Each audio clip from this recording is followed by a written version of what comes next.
Evet, it's our pleasure to host Dr. Giray Yavukçı. Giray is a tenure faculty at CISPA in Germany. So he graduated from Temperature University, and then he completed his PhD in ETH Zurich with honor. He works in modern DRAM-based systems and especially in hardware security as well.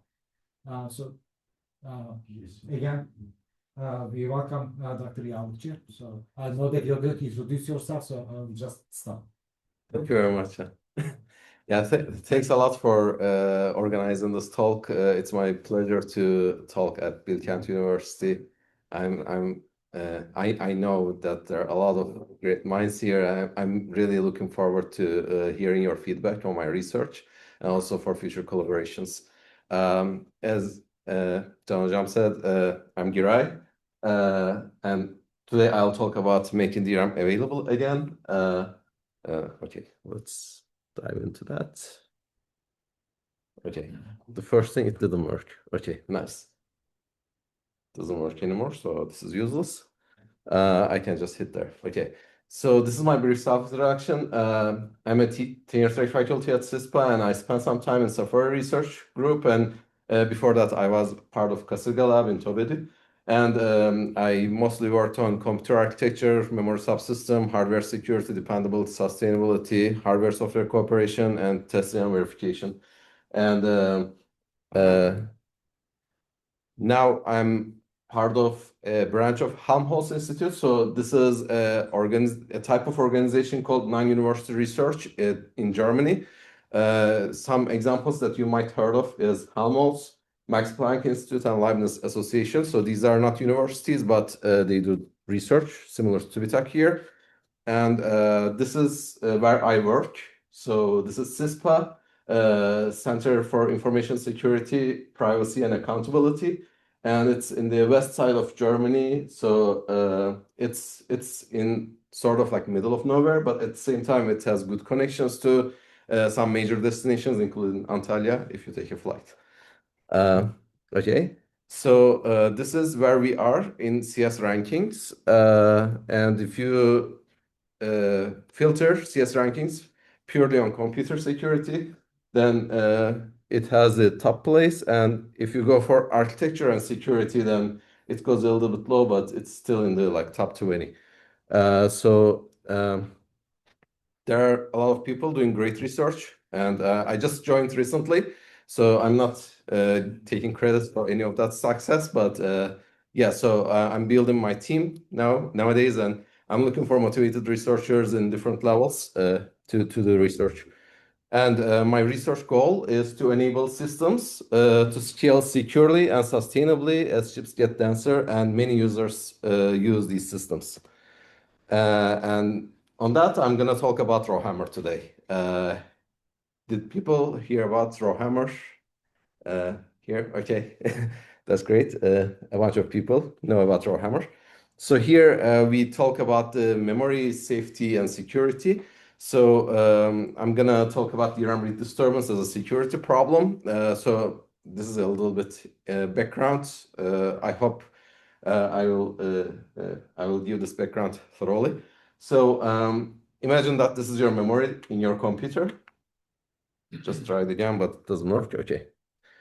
And you perform an access to a memory location, you read or write, and you observe that there is a bit of data changing in some other location that you didn't access.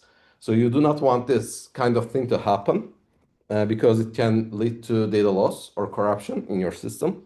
Am I blocking you too much? You are. Okay. Good time, please. Sorry about tripod. So it can lead to compromising applications correctness. It can be used against you to leak your private information or to take over your computer. And there are a lot of works in the literature showing how practical it is. But in a nutshell, we can say that having this DRAM read disturbance problem changing a bit in a location that you didn't access can lead to data integrity or confidentiality issues. And there are many techniques in the literature today that mitigate DRAM read disturbance and avoid data integrity and confidentiality issues. but it comes at the cost of availability. And if you recall, the three pillars of security are confidentiality, integrity, and availability. So it becomes really hard to achieve all three of them. So today we will more focus on availability of memory. This memory isolation or the mitigating this read disturbance is a challenge in today's systems, and this is why. As prevalent memory technology today, we use dynamic random access memory, or in short, it's DRAM. And DRAM stores data in the form of an electrical charge on a capacitor, and it leaks charge over time. So it's a volatile memory technology, and you need to periodically refresh it to make sure that your data has integrity. And there is this phenomenon called DRAM read disturbance, where you access a DRAM cell repeatedly, and it leads to exacerbating the charge leakage in nearby cells. And as a result, your volatility gets worse, and you can lose your data. And it can be exploited in many different ways that I talked about earlier. So to give more background, I'm going to talk about how DRAM looks like and how we access data in DRAM. So this is a two-dimensional cartoonish picture of a DRAM array.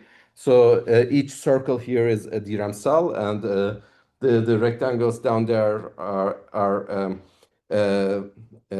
differential sense amplifiers that we call row buffer. It's kind of a latch. To access data in a particular location, you need to access data in a DRAM row granularity. This is how DRAM works. So you need to perform an operation called activate, so that you can fetch the row's information down to the row buffer. And then you perform reads or writes to particular sense amplifiers from that row buffer, so that you can serve your read and write requests. And then once you're done with data in that particular row, you need to pre-charge the whole array, prepare it for the next activation to another row. And these operations are quite time-consuming, especially activate and pre-charge are quite time-consuming operations. Each of them takes around like 15 nanoseconds or 10 to 15 nanoseconds in today's chips. And it's a major contribution of the memory access latency.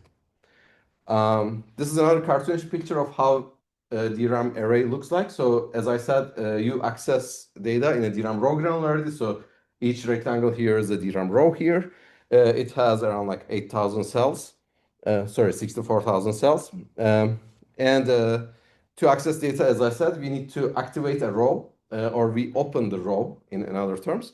Once we are done, we close it, right? So if you perform this open and close operation many times, then we observe bitflips in nearby locations in the rows that we do not access. And this is called RowHammer. And it's a prime example of a generic term of DRAM read disturbance. You basically read particular locations and you disturb data in other locations. And this is practically used in break-in memory isolation and leading all those problems. Here for a little more terminology, the row that we repeatedly access is called aggressor row, and the rows that are affected are called victim rows. And to mitigate RowHammer, it's very easy, actually. You just need to perform an operation called refresh that's already performed periodically in DRAM devices. So you basically refresh victim rows before they experience any bitflips. And as a result, you restore their charge, you reset the leakage happened so far, and then you're good to go. But the tricky part is to decide which victim row to refresh and when to refresh. And there are a lot of works in the literature to find some sweet spot of that. This RowHammer phenomenon is first shown as a widespread problem in 2014 by this paper. And then 1 year later, Google Project Zero showed a quite reliable way of exploiting this physical phenomenon in the system level and gain privileges, get the root access and hack computers basically through inducing bitflips in the page table entries. It was in 2015. And a decade fast forward, a lot of things happened. People dived into understanding this RowHammer phenomenon more.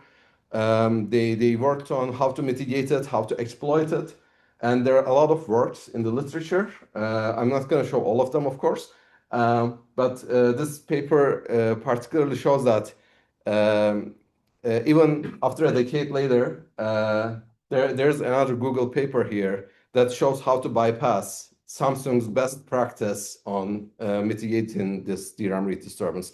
So it's still an ongoing thing. And here is why, actually. So DRAM read disturbance remains as a critical challenge because of technology not scaling. So again, another cartoonish picture, each circle, assume that they are DRAM cells. So with technology not scaling, we achieve higher density in a particular millimeter square. You put more gigabytes. And to enable that, you need to shrink the size of your DRAM cells. Volatility gets worse. And they get closer to each other. So when you access them, you disturb more cells. And as a result, if you look at the data in the literature, this is experimental data showing the minimum activation count to induce the first read disturbance bit flip. It's decreased a lot in less than a decade, actually, more than 2 orders of magnitude. And DRAM cells become increasingly more vulnerable to read disturbance, and this causes the mitigation mechanisms to be more aggressive and consume more time. So it reduces your performance, it increases your energy consumption. You need to maintain a lot of metadata, so it becomes a problem. Okay, so industry also looked into that, not academic research only. So in the past like half a decade, JEDEC formed a RowHammer task force. JEDEC is the consortium that decides these memory standards that you recall with the names like DDR3, 4, 5, right? Or HBM. So this JEDEC decides like what how they look like. And the manufacturers, the DRAM manufacturers, especially Samsung, Micron, and Hynix, changed their attitude. In the beginning, they were in more of a denial kind of attitude. They were claiming that there's no problem, and then after a lot of research, they started coming up with solutions. And an early secure solution emerged from a small memory company called UpMem. Maybe you heard about that company by their efforts on processing in memory. They also looked into RowHammer, and we actually did the security analysis of their patented solution in 2021. And then we started seeing a lot of papers from Microsoft, SK Hynix, Samsung, NVIDIA, Google, um, and yeah, and then the things are still going on, and this is just like a small sample set of papers. Like there are more papers in the literature. I couldn't fit everything here. In 2024 April, it was like a few weeks before I defended my PhD thesis, actually, that the JEDEC documents, yeah, one of the JEDEC documents get updated, and it's in the recent update we saw the first promising mechanism or the framework after the discovery of RowHammer to mitigate RowHammer. It's called PRAC, per row activation counting in DRAM. So today I'm going to talk about that a lot. So I'll first explain how it works, and I'll talk about the outstanding problems it has by design, and then how we solve it.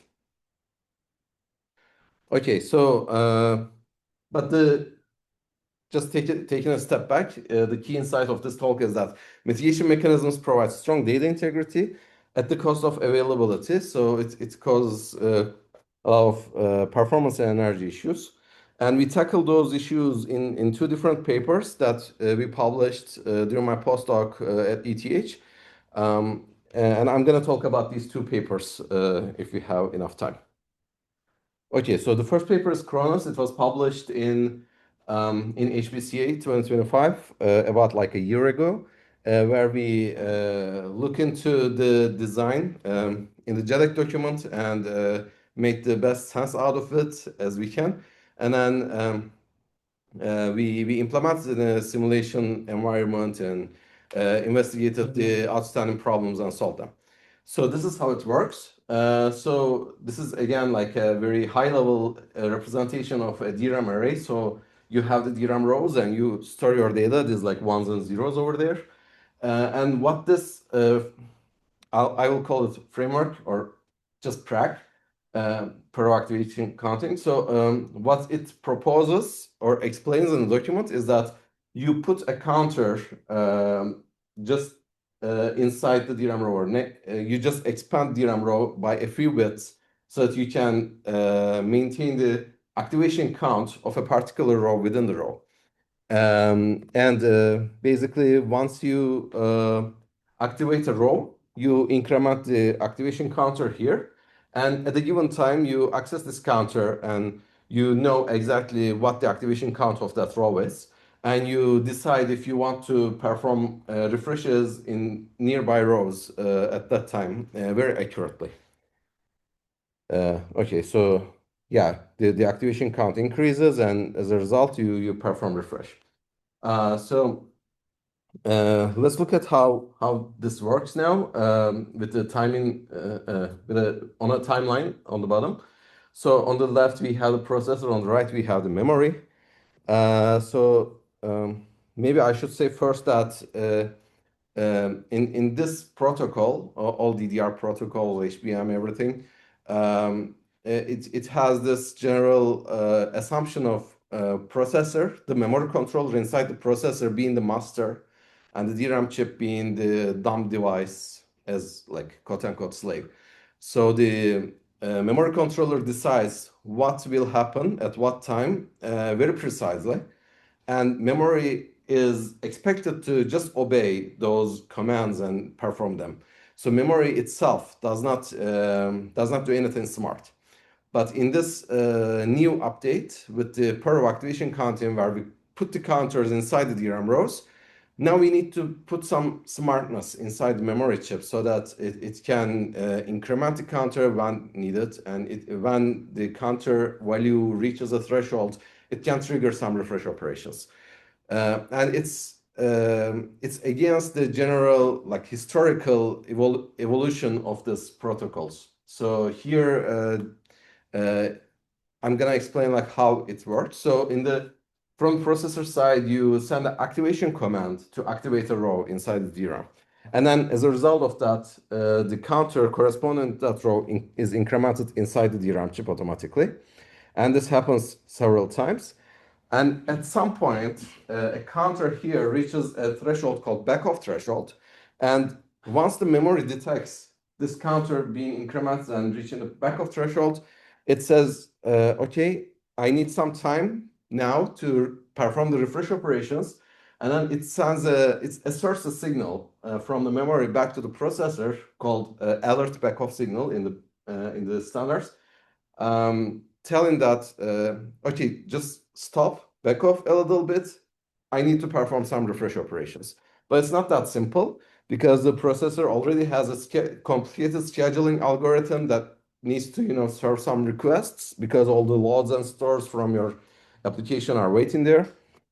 So the processor is allowed to perform a normal traffic about like 180 nanoseconds at this point, and it can perform additional activations during this time frame. And then there's a recovery time where the processor sends a special command called RFM, refresh management command. This command allows the memory chip to it provides the memory chip with the necessary time to perform several refresh operations. In the current standards, it's enough for refreshing 4 different rows. And by receiving this RFM commands, the memory can refresh those victim rows. And you can configure the mechanism to send like n different RFM commands back to back. So it can be 1 RFM command, 2 RFM commands, or 4 RFM commands. It's basically like as the number n increases, the mitigation mechanism becomes more aggressive. But now your requests are delayed for longer time. And once that happens, there's also a delay period during which the memory is not allowed to send another backoff to the processor. And it is there to make sure that the memory requests are served in a nice way. Okay, so this is how the mechanism works. Maybe I can stop here a little bit and take your questions. If there's something unclear, maybe I can answer that first, because I will build on this mechanism in the rest of the talk. Sure. Well, the main problem is the rows that are accessed frequently, right? Yes. It affects nearby rows.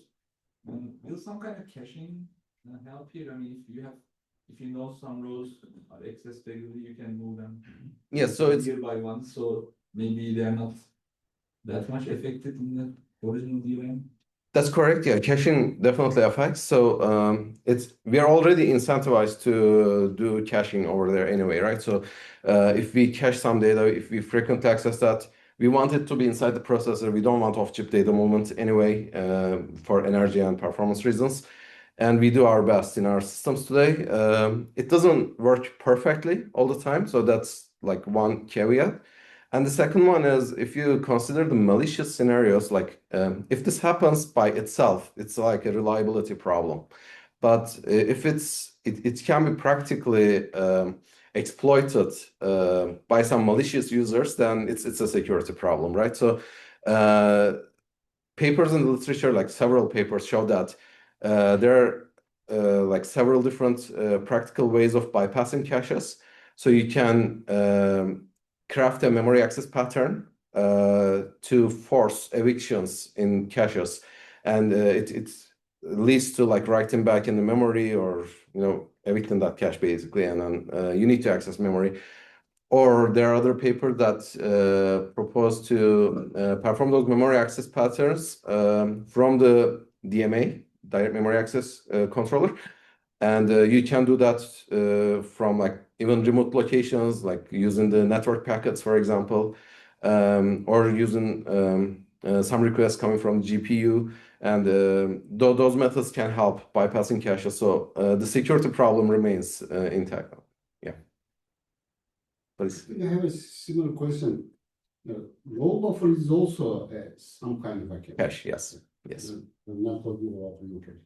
Yeah. So if my algorithm respects special coherency, so iteratively accesses consecutive elements, so it will only process a row buffer and then another row buffer. Yes. Do you still have that problem? Yeah. Again, the same thing. So improving the switch between different row buffers. Yeah. So basically, the row buffer is. So row buffer has the data as long as you keep the row open. Yeah. And it is so it works as a cache in that case. Like you hit the row buffer and then you can fetch the data very quickly. You don't have to activate another row. So it's great for performance reasons and energy reasons. But at the same time, keeping the row open for longer time, like for very long, is also not really desired in modern systems. Like because it keeps consuming energy. It's a part of like a SRAM array in structure similarly. So to avoid that energy consumption, current memory controllers usually apply a timeout protocol. So after some time, they close the row. And when you craft your memory accesses, you can put some intentional delays in between, and then you can force access in different rows. Yeah, so that's how they do usually. Sure. Okay, I'll continue. So we identified two major outstanding problems of this design. One of them is, I'm going to talk about this in detail. So it causes some critical DRAM timing parameters to increase, and it leads to delays to your memory requests. And as a result, you get some significant performance overheads. Yeah, at even high thresholds that are like relevant to today's modern memory chips. Okay, so let me explain how it works. So again, we have the DRAM row, we have the data, we have the counter. So the activation counter of a row is updated while the row is being closed. And it has a very naive reason, actually. So you activate the DRAM row for accessing data, right? So you don't activate it for no reason. So once you activate it, you want to immediately access data so that you can serve your request fast. And basically, you serve the requests, you serve all your reads writes, and then once it's time to close the row, you need to update the counter. And to update the counter, you basically need to read the counter value to some central structure, some circuitry inside the DRAM chip, increment it by 1, and then write it back. And this increases the time you spend for the particular pre-charge operation, the operation you use to close rows. And once you look at the specifications and how much that value changes, it corresponds to 140% increase in this particular timing constraint. And this is a full list of the timing constraints that this mechanism affects. So TRP is for closing rows, TRS is for charge restoration. I don't need to get into details actually. As a result, this TRC is a key parameter. It's basically the delay between your two activations. It's called row cycle delay. Once you add those up, basically it not directly add up, but yeah, once you do the math, it corresponds to around like 10% increase in the row cycle time. So between the time between activating a row and activating another row increases by 10%. And that leads to some performance issues that I'm going to show next. And the second issue is a new vulnerability to a particular memory access pattern called wave attack. And it limits the scalability of the mechanism as proposed. And it leads to high performance overheads in future DRAM chips. Okay, so let me talk about the wave attack a little bit. So this is the worst case access pattern that we identified for UpMAM's mechanism actually in the past, but it applies to Prac as well. So it's kind of an attack that you concurrently attack to many rows, like 100 of rows, let's say. You increment their activation count by keeping a low profile, and you do not trigger any refresh operations to some extent. And then you keep accessing to them in an aggressive way. And it overwhelms the system, basically. The system becomes quite unresponsive to perform all those refresh operations. And if your mechanism is not designed for that, as we see in the Prax case, then it leads to not performing enough refreshes and can lead to bitflips as well. So you need to configure your system in a more aggressive way than it's supposed to. So we sweep different parameters of this wave attack, and we try different configurations of the Prac to be complete. And we find the worst possible activation count an attacker can achieve for a given configuration. And this is the results. So on the x-axis here, we have the back-off threshold.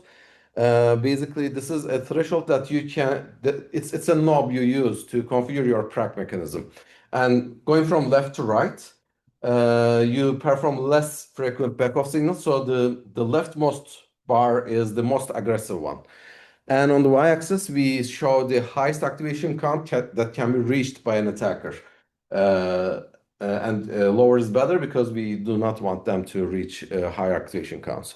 And different colors are for different configurations of Prac. The numbers are 1 to 4 that correspond to the number of those RFM commands that are sent at once. Okay, so maybe I can just go to the takeaway here. So maybe I highlight. Okay, so let's highlight this point. So for these bars, this is the most aggressive configuration of Prac that we can do. So the back-off threshold is 1, meaning that after every activation, you send a back-off signal. And once you do that, the whole mechanism works over there, as I explained, right? So the memory controller has some additional time to perform some normal traffic, and then you have the RFMs coming and rows being refreshed, and then you have the delay period that you cannot send back off. So we simulated all that in an analytical model, and then we reached to the conclusion that in the most aggressive configuration of crack, for the most aggressive backoff threshold of 1, an attacker can reach to an activation count of 19 for a given DRAM row. And if you go for like less aggressive configurations, the bars increase, so the attacker can achieve higher activation counts. So so as a result, basically, this mechanism is good enough to protect your device. If your device is as vulnerable to RowHammer as like it experiences bitflips after 20 activations, because you can limit it there. But for that, you need to send a backoff signal after every row activation. That causes a lot of delays, of course. Yes. Sorry to interrupt. I have I have a question on what does the highest activation count mean in this activation in victim row or like the hammering we do on the aggressor row? Aggressor row. Yeah, so if you activate the victim row, actually we end up refreshing it. So it doesn't work in favor of the attacker. So this is like what the attacker can achieve, basically. Okay, so we looked into the performance impact of this in a simulation environment for different workloads and for different configuration of the mechanisms. I'm not going to get into details of these, but like these are just different bars in the same plot. So on the x-axis, we look at the RowHammer threshold. It's a reversed axis, like it goes lower as you go from left to right. It's because like the RowHammer vulnerability increases, so you experience bitflips at lower activation counts. And we of course configure the mechanisms for each RowHammer threshold over there. And on the y-axis, we have the normalized weighted speedup. It's normalized to the case that you do not have any RowHammer protection in your system. So 1.0 is the best result that we expect, of course, or we desire. But yeah, it's not easy to achieve that. And here are different configurations of the PRAC mechanism. And what we observe is that this 1024 number is a realistic number or relevant number for today's DRAM chips. And if you implement this mechanism in your today's DRAM chips and configure it for that, in common case, you have around like 6% performance degradation in your system just to perform those refresh operations. And I need to take it back. It's not because of refresh operations, actually. It's because of the DRAM access latency that is increased. I talked about 140% increase in one of the time parameters. So that that translates to 6% performance degradation when you do the simulation. And for futuristic DRAM chips, as the RowHammer threshold gets lower, we simulated different configurations again.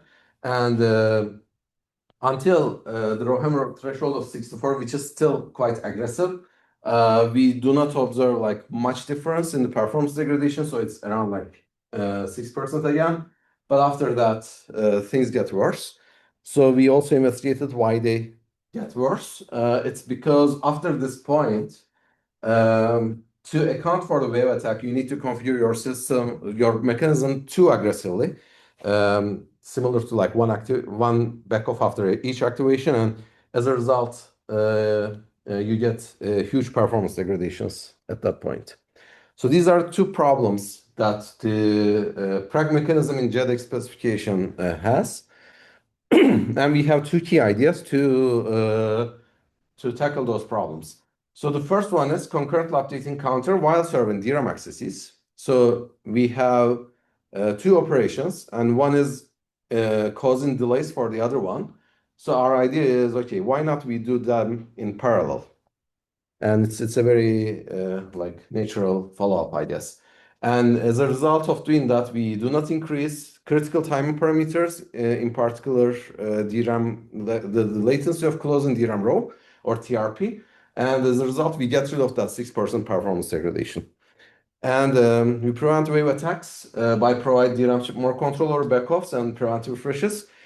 In a nutshell, what we do is that we allow the DRAM to have more control in the system we get rid of that delay period in the timeline over there, and as a result, the vulnerability to wave attack disappears, and we can configure our mechanism less aggressively than the original one.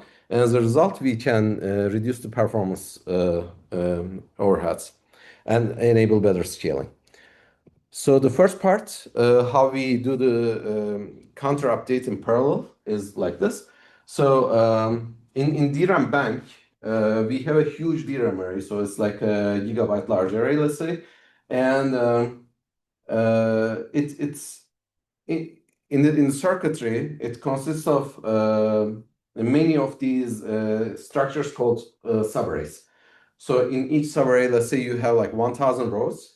I say let's say because it's not standard. It changes from chip to chip. It's around like 500 to 1,000 or maybe like 1,500 rows in a subarray. And then there's a local row buffer, and then another subarray, another local row buffer. So you can activate these rows, like a row here in this subarray, for example, and another row in this subarray, and they can both be active at the same time because these circuitry do not, they're mostly independent from each other, and they just share the I/O. So once you need to use the I/O, you need to be careful about using them concurrently. But for counter updates, we do not need I/O.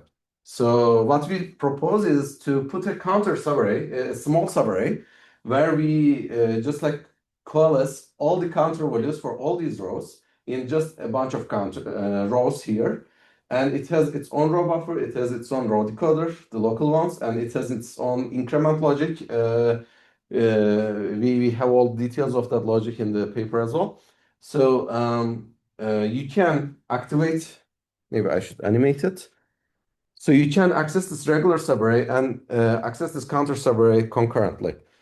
So you perform the regular accesses from the regular subarray and counter updates here, and you can leverage the subarray level parallelism to perform that. So to animate, yeah. So basically, once you open a row, you also open a row in the counter subarray, access the counter over there, and during the time that you access the columns of this row in the regular subarray, you also access the counter value, increment it, and write it back. And it doesn't cause increase in the critical timing parameters. And as a result, we get rid of that performance overhead of 6%. And this is the full paper. So we show that the counter subarray incurs around like 0.5% area overhead per bank. And it induces around 19% energy overhead to open and close a row, which is later tackled by another paper. It's not our paper, it's just like in the literature. And it also elevates that 19% energy overhead. So today with that paper's contribution, our mechanism is like more promising. Okay, so this is the first part. And second part, yeah, go ahead, please. Wouldn't the counter subarray itself be vulnerable to the attacks as well? It is, yes.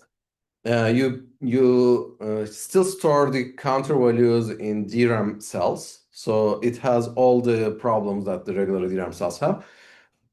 We also discuss how to protect those in the paper.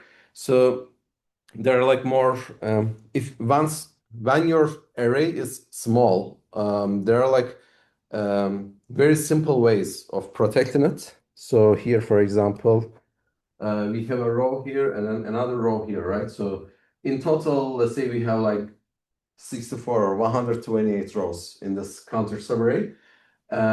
We basically can put some guard rows in between to put more isolation across rows so that we can elevate read disturbance.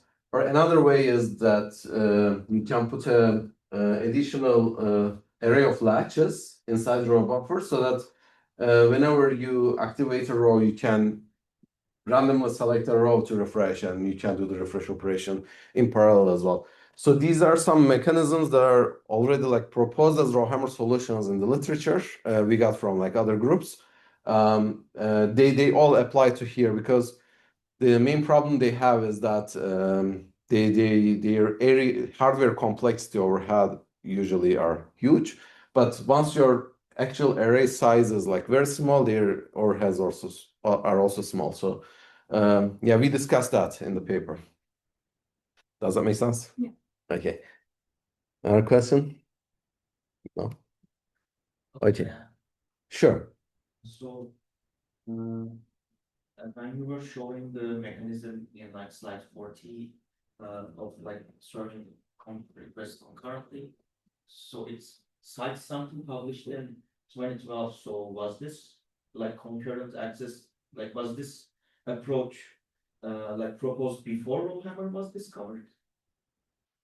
Are you referring to Like, the I am referring to that SALP. SALP? Okay, yes, exactly. So we basically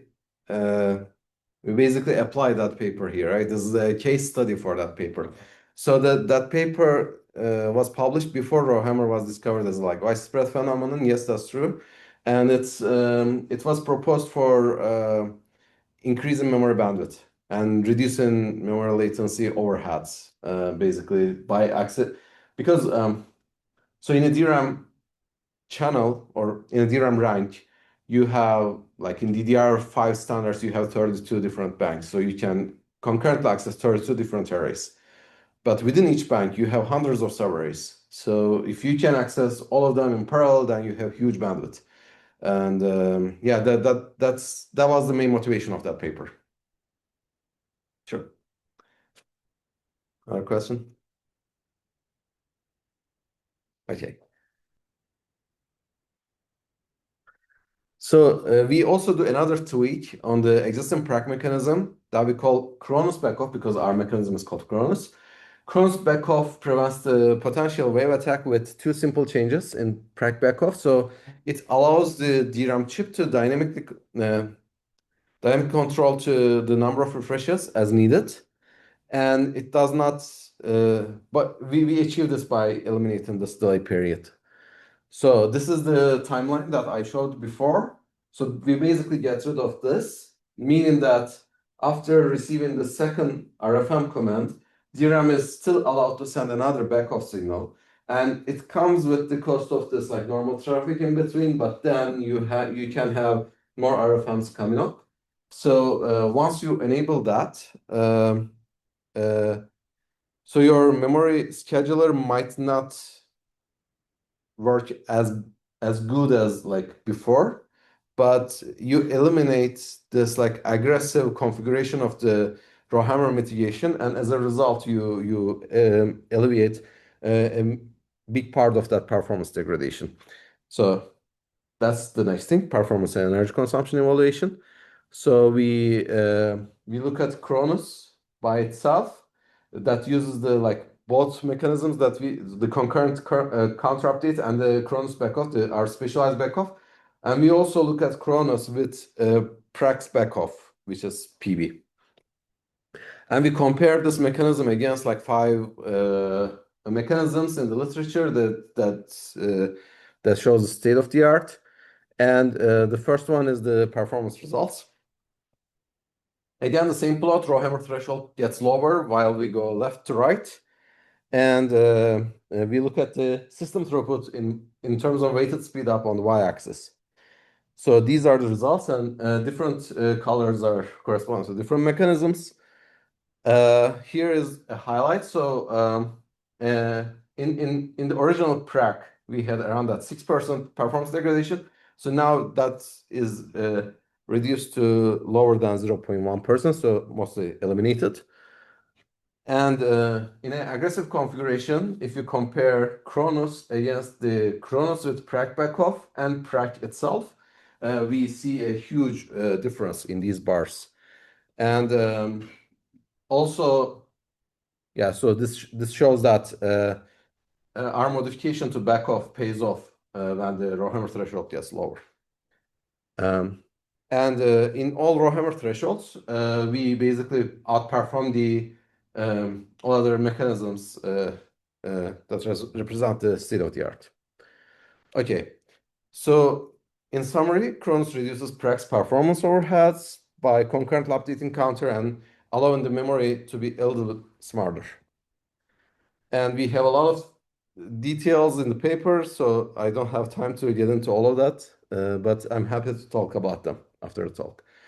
And this is the full reference to paper, and it's also available on arXiv. And yeah, this is what we did in this paper. We analyzed the existing Prague mechanism and then identified two major weaknesses and solved them, and showed our results are better than the original Prague. And all of our artifacts are open sourced, available on GitHub, and also got the artifact evaluation badges. And this is an earlier version of this paper. I just wanted to put the reference here. So this is so the Prague update came in April, and in June there was a workshop called DRAM-SAC collocated to Diska. So we did the first analysis over there, and we also open sourced our implementation at that time. Actually, researchers from Georgia Tech, Google, some other places, I guess SNU, Seoul National University, they looked at our they like repeated our results and regenerated our results. They looked at our implementation. They figured out some bugs here and there. We communicated. Everything is solved now. So open source implementation is still available in the main branch of the Remulator. Okay. So this was Chronus. And if we have time, I'll also talk about the second paper, BreakHammer. Okay. So we are already like around 50 minutes, right? So maybe I'm gonna give the high level key idea over there and then just skip the rest. So this is the main analogy of this paper.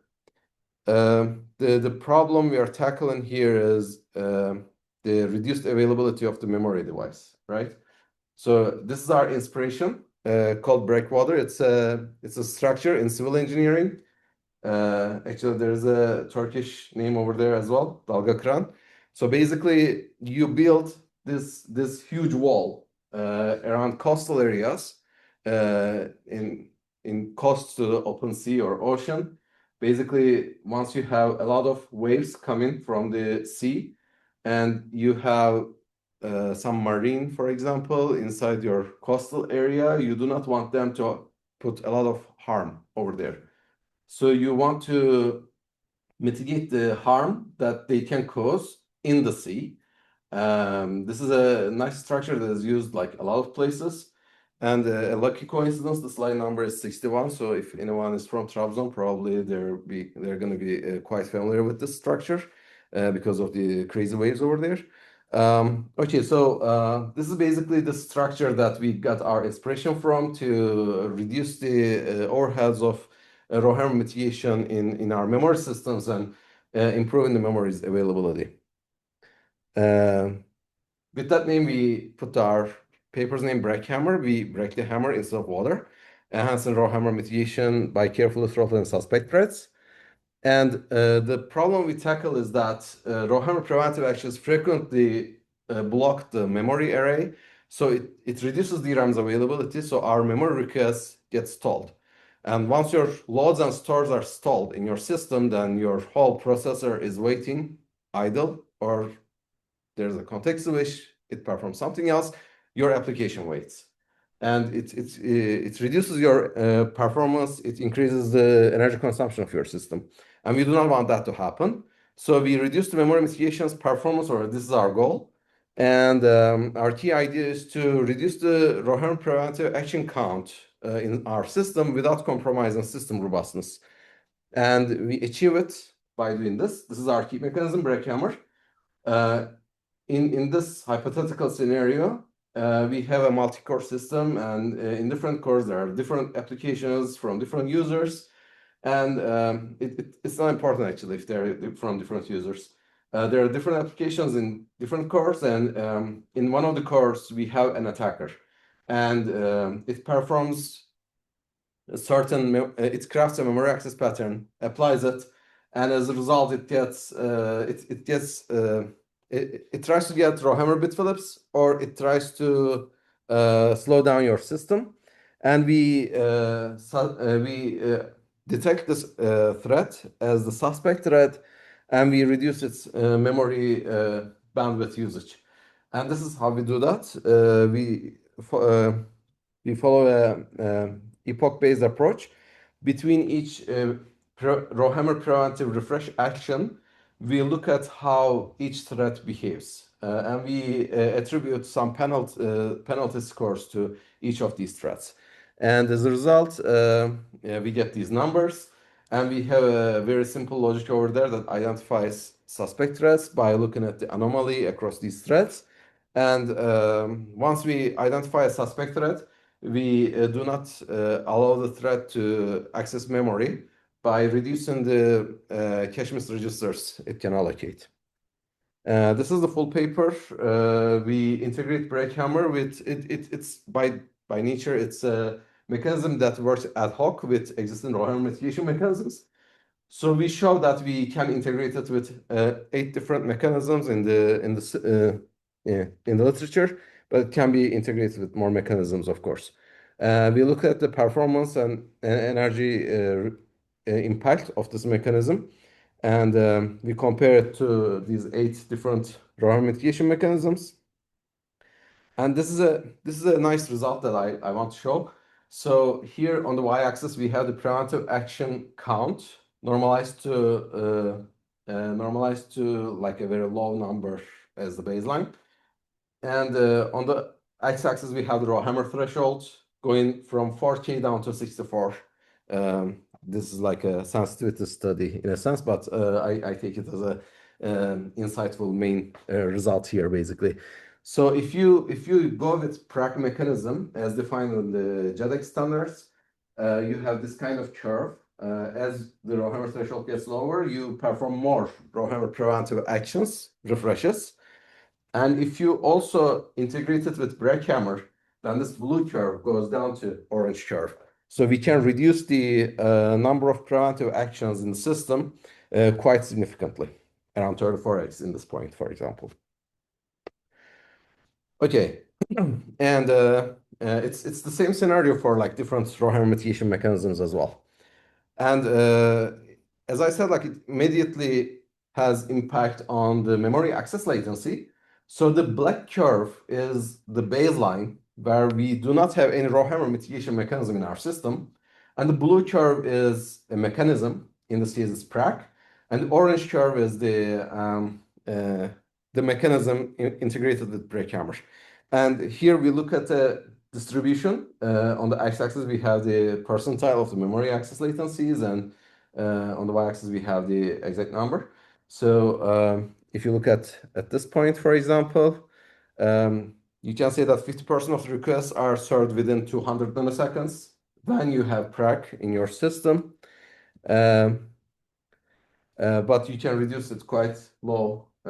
Unfortunately, I didn't highlight the exact number, so I don't have the exact number here, but you can see from the y-axis, you can reduce it a lot with BreakHammer. Okay, so it's the same scenario with like all 8 different RowHammer mitigation mechanisms. And when you look at the performance impact, we can increase system performance quite a lot when there's an attacker in system. So you have, let's say, 4 cores, and you have benign applications in 3 of them, and 1 core has the attacker. What you do is with BreakHammer, you reduce the memory bandwidth usage of the attacker thread over there. So it immediately opens up more fraction of the memory bandwidth for the other concurrently running benign applications. And you can increase their performance quite significantly. And this is the results for that. And the results are similar for different mechanisms again. I'm just going to flash these slides. And this is important, energy consumption. So again, as one of the threads do not access memory quite frequently, then its memory DRAM energy consumption is quite low when you enable BreakHammer. As a result, we reduce the DRAM energy consumption quite significantly. Again, the same scenario for all 8 different mechanisms. And these were the results from the case where we have an attacker in our system. So BreakHammer significantly reduces the negative performance and energy overheads of existing RowHammer mitigation mechanisms. when a memory performance attack is present. And it accurately detects suspect threats and effectively reduces their memory interference. And we also looked into the case where we do not have attackers in our system, and we show that the performance and energy results don't go bad. And basically, we have like more analysis in our paper again. I encourage you to take a look at that or just talk with me. I'm happy to talk about it. So this is the full reference with the archive link, and this is the summary, but I already gave the summary, so I'm not going to go through that. And our artifact is also evaluated in this case. We got the badges, and everything is available on GitHub. And this is the BreakHammer paper. So to wrap up, in a nutshell, RowHammer mitigation mechanisms promise data integrity at the cost of DRAM availability. And we have two mechanisms that I mentioned in this call. Chronus improves DRAM availability via implementing crack in a better way. And BreakHammer improves DRAM availability by reducing the memory bandwidth usage of the suspect threats. And with that, I'd like to take a step back and reiterate my goal. I want to enable systems to scale securely and sustainably as chips get denser and many users share systems. And for that, I'm planning the future works, basically. We have more vulnerabilities coming up in the literature. So this paper in Micro 25, it was like it was in October, so it was like 2-3 months ago. Showed that you can exploit RowHammer defense mechanisms to form covert channels and side channels in your system to tackle similar problems. Basically, we need systems that are more that are designed in a more harmonious way of hardware and software. So I have some works going on in hardware software co-design. It's like one of the motivations. We had another paper in Micro 25 showing yet another type of read disturbance called column disturb.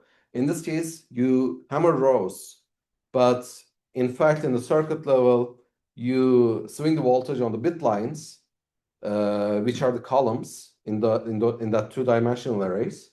And instead of affecting two different rows, you can actually affect around more than 3,000 rows in 3 consecutive subarrays. This is some strong experimental result in the literature now, and it shows that the blast radius of RowHammer is increased quite a bit with this kind of attack pattern. It's another type of read disturbance essentially, and it requires more work on understanding the vulnerabilities of memory chips. And for that, I'm not going to go through this, but yeah, this is more motivation for me to conduct more tests on real chips and find better ways of performing these chips, and if possible, even crowdsourcing this testing effort so that we can have better understanding of the vulnerabilities in memory and in processors in different levels. There's another paper published in July in DSN showing that this emerging architecture called processing in memory can be used to form covert and side channels, for example, in an easier way. And it also requires tackling the security issues that came with the emerging architectures like processing in memory. Today, our security practices in the products are still designed in a processor-centric way, but the actual processing is quietly shifting to near data. So we need to revisit some assumptions here. So we have more things to do in that front as well. So to tackle or conduct all this research, I'm building a new team at CISPA. So this is the current members of team, and we have like a lot of collaborators. I guess Zulal is also here at the very end because of the alphabetical order.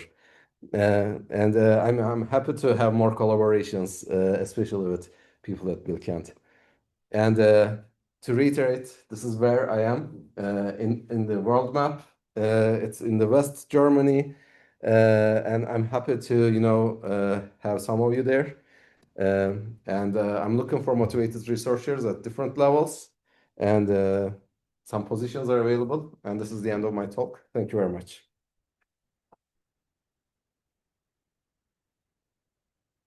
Questions? Any further questions? Your next. So with this countermeasure with mitigation with counter values, let's say it's like 4, and then like you did like 4 axes to the same row, and then the counter value is refreshed, and the next axis is slower than usual, right? For that specific row. Is this like one of the parts where there's a timing set channel? Yeah. So Because normally when you like access a row, you have like similar access times. yeah. But when you need to do the refresh, it's like slower. Yes, exactly. So it induces latency of around like 100 nanosecond or something like that. So you can easily see that jump in the memory access latency. And the second question is like more general one. Does like these new unified memory architectures affect how like RowHammer behaves, or is it like harder or easier to do? Because like now the pages like move across to different hosts between like the CPU and the GPU.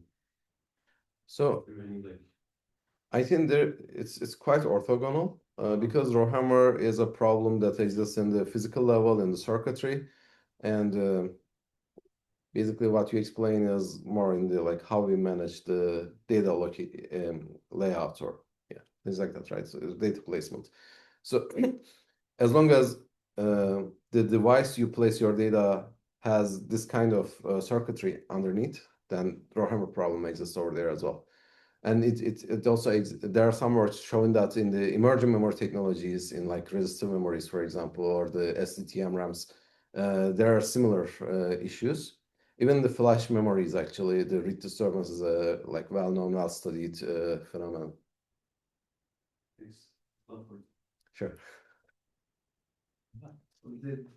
This might be again a naive question, but I think it was in slide 72. 72. Yeah, you showed the results with the BreakHammer and the transmitter. So what I would have thought that the result with the no defense would perform best, but applying the defense mechanism with a BreakHammer is even better than that. Yeah, because in the no defense case, the system doesn't know anything. It doesn't have the notion of like one of the threads being an attacker and performing some malicious operations. So the attacker is not like throttled at all. So it can access memory and it can induce latencies to the memory accesses to other concurrent applications.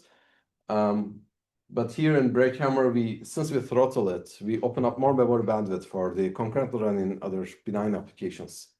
So that's why it reduces the latency and increases performance. Thanks. So this is a question kind of, I guess, building up on like how Low jumps the question. So like you mentioned unified memory architectures, and you said like that's orthogonal to RowHammer, but like RowHammer type vulnerabilities, the disturbance. But like my question is like are there like new class of vulnerabilities that like result in RowHammer type attacks that's like result from, instead of having one memory controller, like let's say 2 memory controllers accessing the same memory in a unified architecture, because GPU has its memory controller, CPU has its memory controller. Does that still affect it in any way, or is that still orthogonal? Okay, so thanks for the correction. I wasn't supposed to say orthogonal because it can make things worse in that sense, yes. So I guess it's like in BreakHammer's case, it's one of the inherent weaknesses of BreakHammer actually, that if 2 different sources of memory accesses are collaborating with each other to perform some attacks, right? And they can keep low profile and unhammered rows. I guess you can have like multi-device wave attack or something. Yes. Like CPU and GPU both hammering, so yes. you can detect it. Yeah. Actually, from the offensive side of the research literature, there's a paper that actually talks about that. I think it was called like ground pounding unit, something like that, that abbreviates to GPU, that uses the GPU's memory accesses to accelerate RowHammer attacks in system level. Like GPU is like more natural memory, right? Use because you need to do it fast. Let's say you have like short amount of time.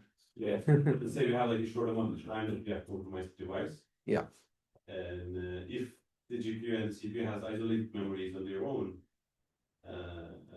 it's like a better attack to have unified memory because we can use we can choose which hammer to use. Yes. For the Yes. same memory. Yeah, that's true. I see. But it's true and false at the same time though, because like in general, GPU's memory accesses tend to be more like stream-like pattern, right? Then there's a high row buffer locality, but actually you can also craft more irregular accesses over there as well. Yeah, but maybe it's not that like Yeah. direct. Maybe you need to engineer it a little bit and it works. I see. Any other questions? If no one has one, like, can I ask you to, like you said, it's mentioned on BreakHammer paper, but like, if you have time, can you elaborate a little bit on like how this works when we don't assume that the attacking code is pinned to a specific physical core? So when, how does BreakHammer work with software threads? Because the attacker can jump between physical CPU cores and when running on the noise. Yeah. So the difference between software thread and hardware thread is that during the context in which you attribute a software thread to a core, right? So what we do so far in BreakHammer's case is that we sort of store the memory access patterns and the behavior of that, like whatever scores we have, we attribute it with the software thread. So when a context switch happens, that score is also stored somewhere. And then when it comes back to any core, that it comes with scores. So we sort of like have some memory across context switches for software threads. But that's just that, and there's already an open weakness. Like it's a huge weakness of BreakHammer. It just assumes that everything is in the hardware level, like in between two context switches, like within a session, I'll do this. Now we're working on more hardware software co-design extensions, like operating system extensions of that. I was gonna say, is that implemented at the kernel level right now, like OS kernel? If you look at BreakHammer paper, there's nothing about kernel. There's nothing about OS. We are working on that. It's all bare metal. Yes. It's just because like we couldn't do everything in one paper, so now we are building on it. That's for sure. I see. Yeah. I'm not doing it anymore.